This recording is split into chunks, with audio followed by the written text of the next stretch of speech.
समस्त अनुरोध करी सीधा ही बसवा ओम उच्चारण करवा एवं महामृत्युंजय मंत्र जेहेतु आम महादेव मंदिर में बसचे जो मैंने महामृत्युंजय मंत्र जानी मो सहित पढ़े जो मैंने न जानी श्रद्धार शुणा को अनुरोध कर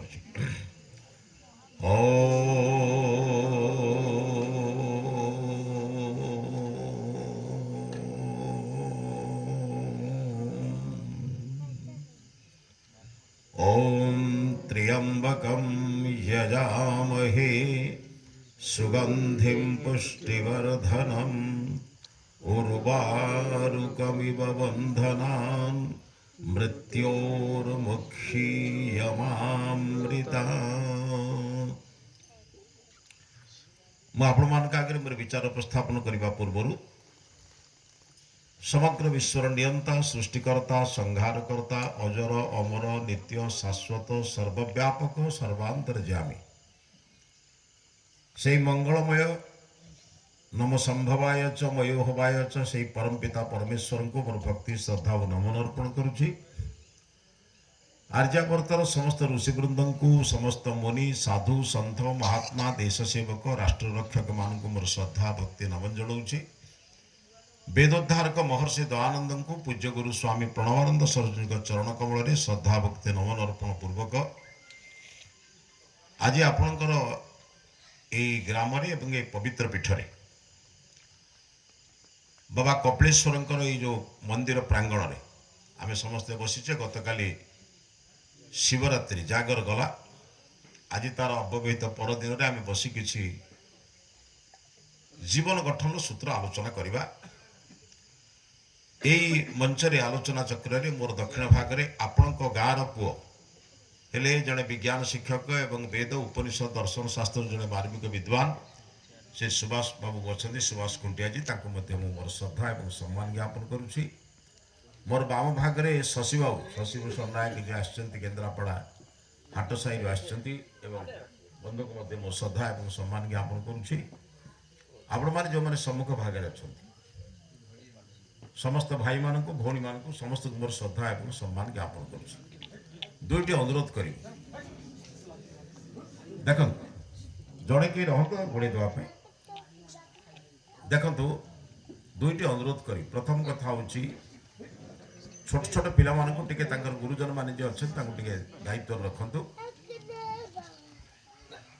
बंद आप बुले आणतु नहीं ता कम से कर काम करना छोट छुआटा कौन शुणते कि से काम कर माँ मान को भाई मान को अनुरोध कर से जो व्यस्त जंत्र खटक अच्छी बुझिपार तो साइलेंस कर बाजिले मु आपन को मन को कहीदे कष्ट हम तेणु बर्तमान तो किसी समय पाई नीरव रखु शुण संसार कहते बर्तमान सुभाष बाबू ये संसार में जिते जन्म आम पाइचे सबु जन्म जिते प्राणी अच्छा सबुठ श्रेष्ठ जन्म हूँ मनुष्य जन्म। भागवत लिखाई अनेक जन्म तप फले मनुष्य जन्म मोहि तले दुर्लभ नर कले बर नरक निस्तारण द्वार नरकरू उद्धार हाँपाई यही द्वार आमको मिली जदि यही द्वार आपण नरकरू उद्धार खेले ना ताहले जो विनाश हम आप कल्पना करें से कथा से मन पकाते मुझे उदाहरण दूँ आप गोटे छोट पिलाटे आपण को ऊपर ताला को जीवाई 20टी पाहाच अच्छी से पिलाटी चढ़ी जा 13 नंबर पाहाच रे बसी ऊपर को चाहिए डर माड़ुची तल को चाहिए भी भय लगुच क्या काले पड़जी से समय से कांदुची धरतु क्या से शब्द शुभी ना जदि पिलाटी गड़ी पड़ कौटी पड़ बापा 1 नंबर में पड़ो ना 13 गले 12 नंबर में पड़ो ये पार्टी खोलना कौन कह असुविधा अच्छी होना हाँ ना कह कौन असुविधा अच्छी कौन बुझीपार तो 13 नंबर थिला बेले 12 नंबर गड़ब ना पूरा तलू गड़ब कौन बुझीपार तो बहु जन्मर पुण्य फल एक पाई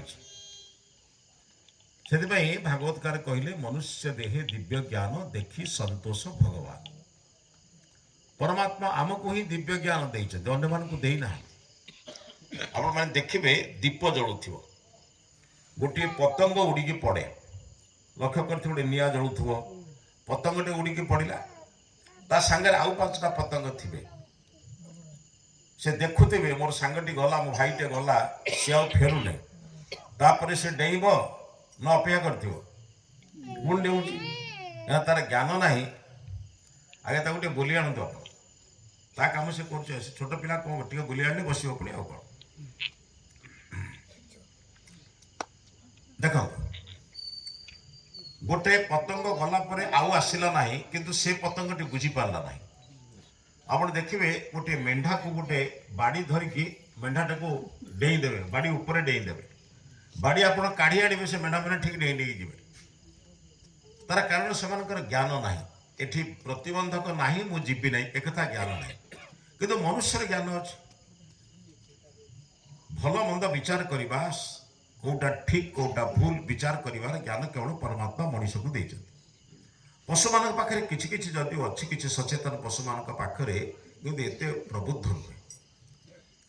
ଆପଣ ଦେଖିବେ ମାଲିକଙ୍କ ପାଖରେ କୁକୁର ଖାଉଛି, ତାର ଖାଦ୍ୟ ଖାଉଲା ବେଳେ ମାଲିକ ଯଦି ଜଣକୁ କହୁଛି ଗୋଡ଼େଇ ଦେବି, ସେ ଗୋଡ଼ଉଛି, କାରଣ ସେ ମାଲିକର ଖାଦ୍ୟ ଖାଉଛି। କାରଣ ମାଲିକ ପଶୁ ଶବ୍ଦଟେ କମେଇ ଦେଇ ବଞ୍ଚ